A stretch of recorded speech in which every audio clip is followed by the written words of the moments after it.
Look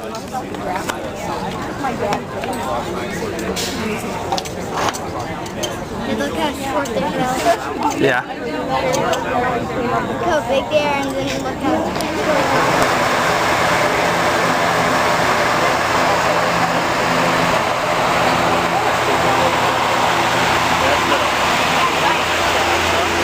They're pretty big. It says Destiny. It says horses. It means any of them. There you are. I'm trying to get you guys in there. Gives a sense of the size. Go over there beside of it. Don't get too close. Over here, Yash. This way around. Don't get close though. Just close enough to get in the picture. A little bit closer. There you go. Well, I know, you're close enough.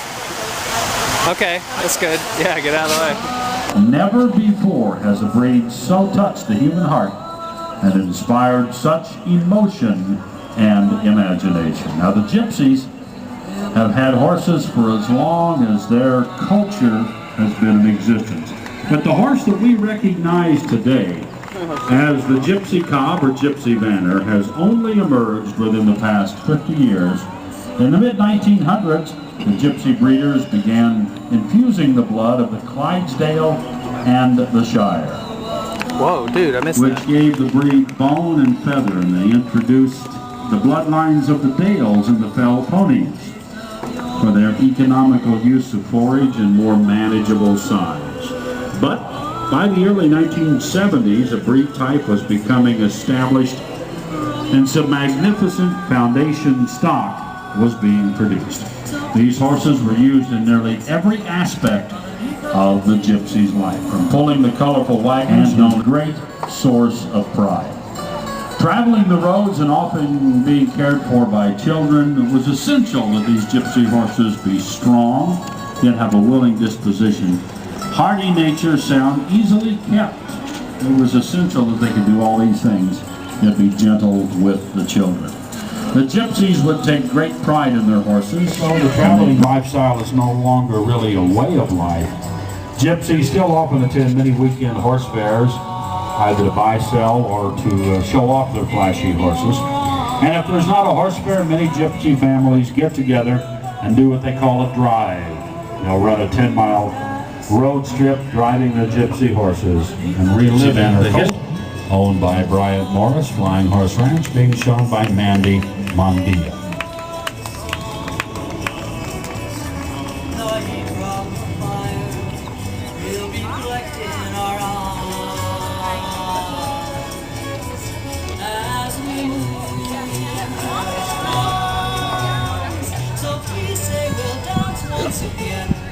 Many are used as safe mounts for the novice rider, and most riding schools, trekking centers, and others find them willing partners, and they're often used by non-Gypsy families. Easily recognize these sturdy little horses markings. You know, black and white is still the most prevalent, but you can also find them in red, buckskin, palomino gray, or even the occasional Appaloosa spot. Like most horses of high color, blue eyes are fairly common and can lend a mystical look beneath an incredibly long and flowing stem. They've got a sweet head, kind eye, neat ears, short, well-muscled back, sprung ribs, deep shoulders, a good slope, and look at the rounded, powerful hindquarters they have. They have substantial bone, flat, clean, and dense, or generous feet, thick walls, and that feathering. The feathering is so unique because this feathering is very full and actually comes down and in most cases covers the hooves. This is the very, very elaborate feathering of the Gypsy horse. Now, though you can find horses ranging from 11 hands up to 16, they typically stand about 14 to 15 hands. Some of the larger should not be more than the ears, muzzle, chin, and possibly a very small bridle pack. They keep the mane and tail luxuriant, full, and the feathering wonderfully clean and prominent. For years, the Gypsy horses have suffered a certain lack of appreciation from within the mainstream equestrian society, and recently, however, they have developed an enthusiastic following through Europe and North America, and have even made some strides into Australia. The beauty of these horses is surpassed only by their gentle and intelligent nature, making them now highly sought after outside the gypsy horse community. Combining a culture with tradition, they did not keep records in their breeding. These horses. Sky is an 8-year-old registered gypsy mare from England, Connor's bred, owned by Ingrid Smith, Dragonfire Gypsies, and ridden by Ingrid. Paparoga's Jubilukano Zen, or Zen, a 2-year-old filly.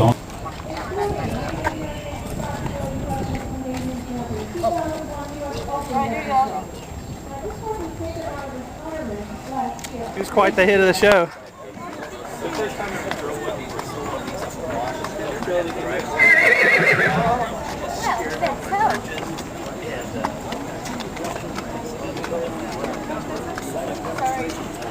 Okay, bye.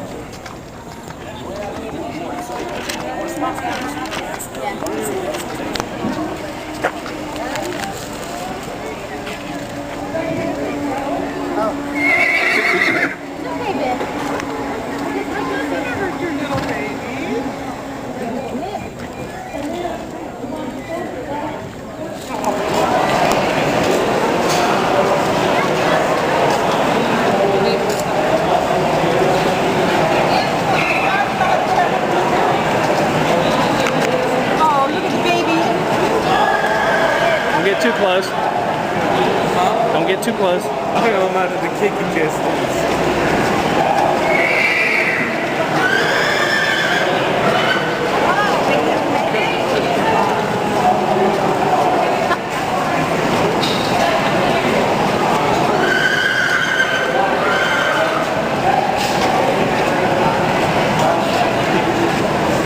Just getting you guys in it.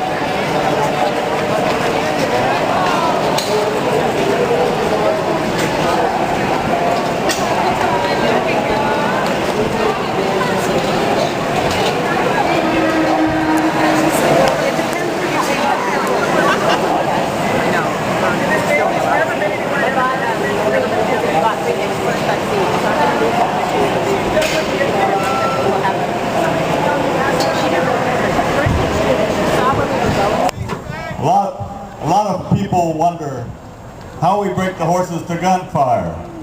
We have several methods. We do the herd instinct type thing where we put all the horses in the corner of the arena in a group. We have a horse that's jumpy. We put him next to a calm horse. We also have horse earplugs. But you want to make sure that your horse is in the correct lead, although the horse is going to change leads 2 to 3 times during this course.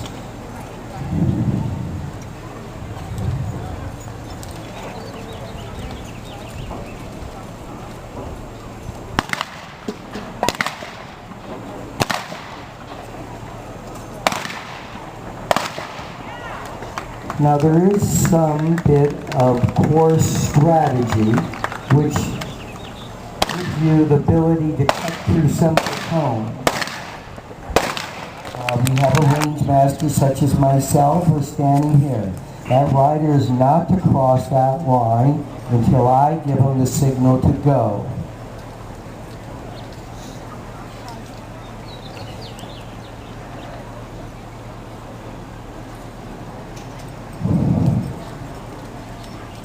Now, monitor shooting does differentiate gender.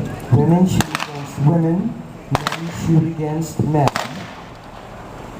And because it is a family sport, there's also, we call wranglers under the age of 12 and under, and juniors 13 to 17.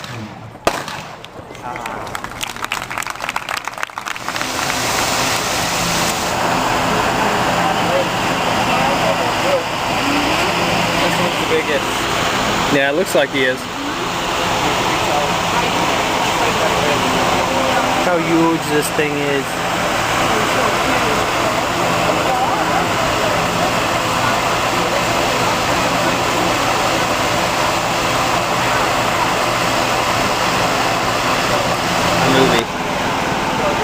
Here's the biggest horse butt you'll ever see.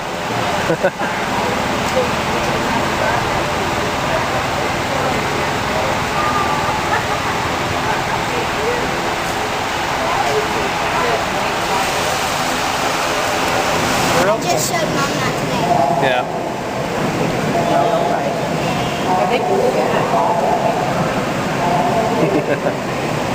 Baby, you're due for a salt thing. Maybe we can take you out and have some complete salt for you.